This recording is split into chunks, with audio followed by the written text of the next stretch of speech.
Hi, I'm Lisa from Mindful Thyme Wellness Centre. We're here at the clinic today and Gertie is joining us. We're going to be talking about shoulder pain today. So often when you have shoulder pain, it's happening because of an impingement that's happening in the rotator cuff muscles. So I'm going to turn Gertie around here for a second. And this is your scapula right here. This is your humerus. So this is called your GH joint, okay?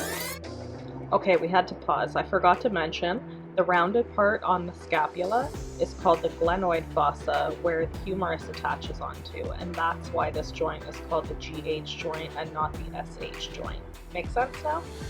This scapula has a muscle right here called infraspinatus. It has a muscle right up through here called supraspinatus. And it has teres minor and teres major right here. And then it also right in underneath, back in underneath here, back here, there's a muscle called subscapularis. All right, those are the four rotator cuff muscles. And so let's get Gertie up here again. So when we raise our shoulder, or when we reach forward, that ball of the humerus kind of comes up a little bit into here. If we have a muscle coming right through here, and we have our shoulders forward like this instead of back in neutral position, that brings this bone up here and forward like this. And can you see how it's squishing that tendon of that muscle right there? That's what happens to that supraspinatus tendon when we have anteriorly rounded shoulders, and especially when we're working, lifting weight, pushing things with that posture, it can really kind of start to shear on that tendon and really impinge it and impinge the nerves that go through that area and really irritate them, which often causes a lot of the referral pain that's happening down the arm or up into the neck when you have shoulder pain. So to deal with this shoulder pain when you have it, we are going to change the posture of the shoulder and bring it, so if it's up here and forward, we want to bring it out and downward to open up that little area right there and give you less impingement on the tendon, nerves, and arteries and veins as well of the brachial plexus. So we're going to do 3 exercises in order to accomplish this. First is going to be scapular setting. Second is going to be standing rows, and third is going to be external rotation of the shoulder.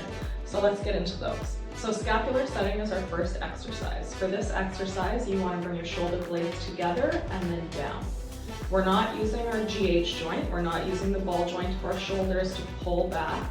We are just using the muscles that are between our shoulder blades in our back to squeeze together. And then we're going to be using the lat muscles and the lower traps that are down here to pull down. Okay, so you're going to squeeze together and then pull down.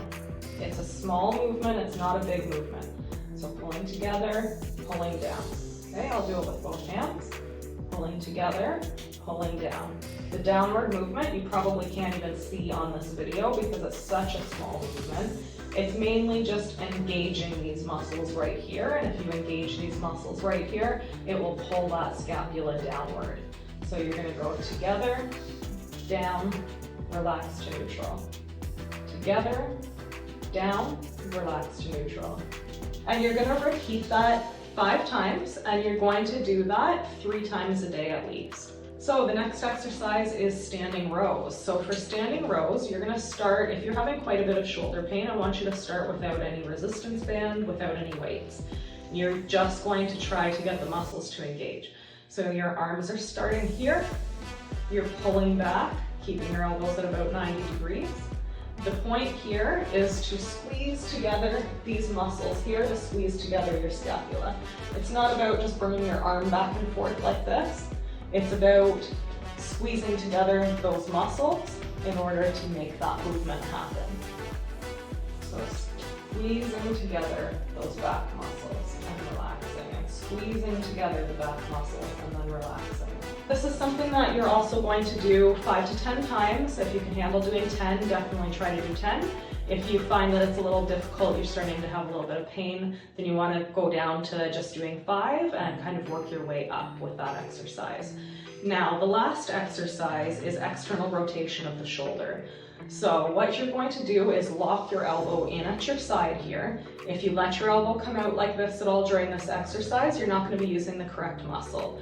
The muscle we want to be using here is infraspinatus and a little bit of supraspinatus, but mainly infraspinatus right back here. So we want to lock our elbow in here and then pull out like this, using this muscle to pull back. Not so much about moving the arm and moving the shoulder, it's about pulling back with that muscle right there. Engaging that muscle and getting it to pull back. Okay, and the problem with letting your elbow off of your waist here is if you come off of your waist, you're now using deltoid for this movement. You're not using infraspinatus so much anymore. It's more of an accessory muscle once your elbow comes out and deltoid takes over a little bit. So we want to lock that elbow in at your side so that deltoid can't do the work for you and infraspinatus has to do the work. Okay, so lock that in. If you really have trouble keeping your elbow down, I suggest using a TheraBand to tie around you or a scarf or something. You know, loosely tie it so that it's harder for you to bring your arm out. And just pull out as far as you can. If you're having a shoulder issue, you might only be able to get to here. You know, you might only be able to get to here. That's okay, as long as it's not too painful. I want you to keep doing that movement and slowly you'll get more range. So you're gonna do 10 of these. You're gonna do them 3 times a day as well. And you're gonna do that on both sides. If you do these exercises 3 times a day, 5 to 7 days a week, you should see improvement within a week or so. If you don't, I definitely suggest going to see your healthcare practitioner. Enjoy the rest of your day. Don't forget to subscribe and like.